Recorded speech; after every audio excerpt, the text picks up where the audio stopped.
আসসালামু আলাইকুম। আমরা আছি শাহপুরের দ্বীপ।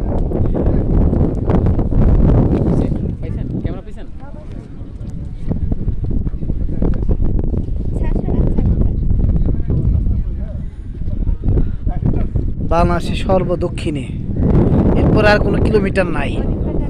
আমরা একদম 0 কিলোমিটারে।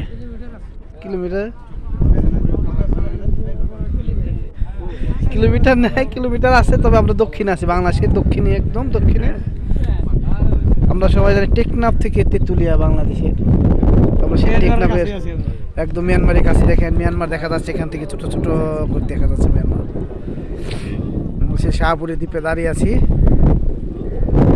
এখানে আছে বাংলাদেশ কোস্টগার্ড চেকপোস্ট। পাশে দাঁড়িয়ে আছে মাছ ধরার নৌকা। দেখাচ্ছি আপনাদের মাছ ধরার নৌকা।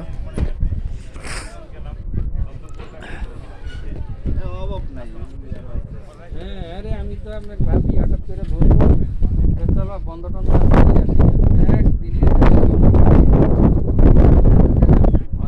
ওই আপনার বুদ্ধি সাবরাং ছাড়া হয় নাকি? সাবরাং আপনি বুদ্ধি রাখবেন, সাবরাং দেখলে কি আছে? হ্যাঁ হ্যাঁ, আরে আল্লাহ, আমরা তো দ্বীপে মঞ্জু ঠিক আছে।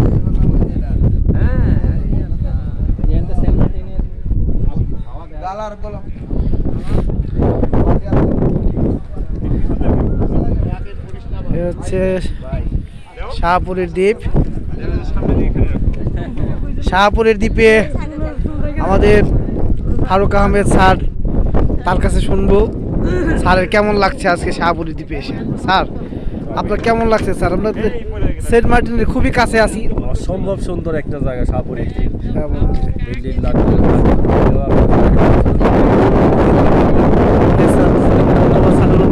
জন্য চলে যাচ্ছি আমাদের আব্দুল্লাহ আল মামুন স্যারের কাছে। মামুন স্যার, আপনার অনুভূতিটা কেমন এখানে এসে? সাধারণ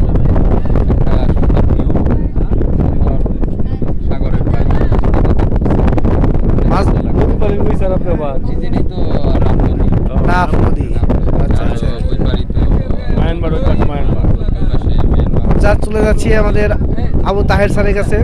স্যারের অনুভূতি, যে নাফ নদী নিয়ে স্যারের যে ব্যাখ্যা, একটু শুনি স্যারের অনুভূতিটা। আলহামদুলিল্লাহ, খুব সুন্দর দৃশ্য দেখতে পাচ্ছি। তবে স্যার, আজকে সেরাটন হোটেলে যে নাস্তা করাইছেন, এটা ভোলার নয়। ধন্যবাদ স্যার। স্যারকেও ধন্যবাদ স্যারের সুন্দর অনুভূতির জন্য। চলে যাচ্ছে আমাদের আব্দুল্লাহ আল মাহমুদ স্যারের কাছে। স্যারের অনুভূতিটা যদি বলতেন স্যার। একদম বাংলাদেশের দক্ষিণে আমরা। অনেক সুন্দর লাগছে, পুরো বিশাল নীল আকাশ, নীল পানি, বিশাল সমুদ্র আর নদী একসাথে মিশে গেছে। অনেক ভালো লাগছে। এই ঘাটটা অনেক প্রাচীন বোঝা যাচ্ছে। অনেক আগে এই জনপদ সমৃদ্ধ ছিল, এখনো দেখা যায় যে সরব আছে, চঞ্চল। স্যারকে এখান থেকে সেন্ট মার্টিন যাওয়ার প্ল্যান আছে স্যার আপনার? যাওয়ার প্ল্যান আছে, আগে গিয়েছি, এখান থেকে যাওয়ার প্ল্যান আছে। ওকে ওকে, যখন যাওয়া সম্ভব। ধন্যবাদ স্যার। আমাদের আরেক স্যার ছবি তোলারে খুব ব্যস্ত। স্যার অনেক সুন্দর ফটো তুলেন। হ্যাঁ, স্যার ফটো তুলতে তুলতে আনন্দ স্যারের মানে প্রকাশ করতেছে এমন ভাবে। আমি আসলে ধামরাইয়ের বানরদের দেখে খুব অনুপ্রাণিত হয়েছি, এই কারণে বানরের। ও আচ্ছা আচ্ছা আচ্ছা, তাহলে স্যার বানর নিশ্চয় স্যার অনেক ভালোবাসেন। অবশ্যই অবশ্যই, সে কত বানর খেয়ে যায়। আচ্ছা আচ্ছা, ঠিক আছে। আমরা চলে যাচ্ছি আমাদের সুফিয়া আফরোজ ম্যাডামের কাছে। সুফিয়া আফরোজ ম্যাডামের অনুভূতিটা বলেন। একদম বাংলাদেশের দক্ষিণে আছি। একদম অভিভূত হয়ে গেছি। একদিকে সাগর, আরেকদিকে পাহাড়, মনোমুগ্ধকর পরিবেশ। হ্যাঁ, আমার মানে সফরে ধন্যবাদ ম্যাডাম আপনাকে। আমাদের সনাতন চন্দ্র রয় স্যার খুব ব্যস্ত ছবি তোলা নিয়ে। স্যারের একটা অনুভূতি বুঝতে পারতেছেন না। স্যারকে আমরা ফরেইনার বলবো না, আমাদের মানে কি বলবো, মায়ানমার থেকে এসেছে। আচ্ছা আচ্ছা আচ্ছা, আপনি বাংলা ভাষা ভালো বলতে পারেন তাহলে। আমি এখানে দীর্ঘদিন যাবত মাছ ধরার কাজ করেছিলাম তো বাংলাদেশি ছেলেদের সাথে। ওই ছেলেদের লিডার ছিল সাইফুল স্যার। আচ্ছা আচ্ছা আচ্ছা আচ্ছা, আমরা চলে যাবো আমাদের আয়শা আপার কাছে। সর্বশেষ আমাদের খুদে আপা। আয়শা আপা কিছু বলবে না? আয়শা আপা মানে লজ্জা পাচ্ছে কিছু বলতে। আমাদের সর্বশেষ আমরা আমাদের মামনির কাছে যাচ্ছি। না, মামনি কিছু বলবে না, সেমনি মামনি। ঠিক আছে, তো এই ছিল তাহলে সবার অনুভূতি শুনলাম, আমার অনুভূতি ও সবার অনুভূতির সাথে এক। আসলে বাংলাদেশের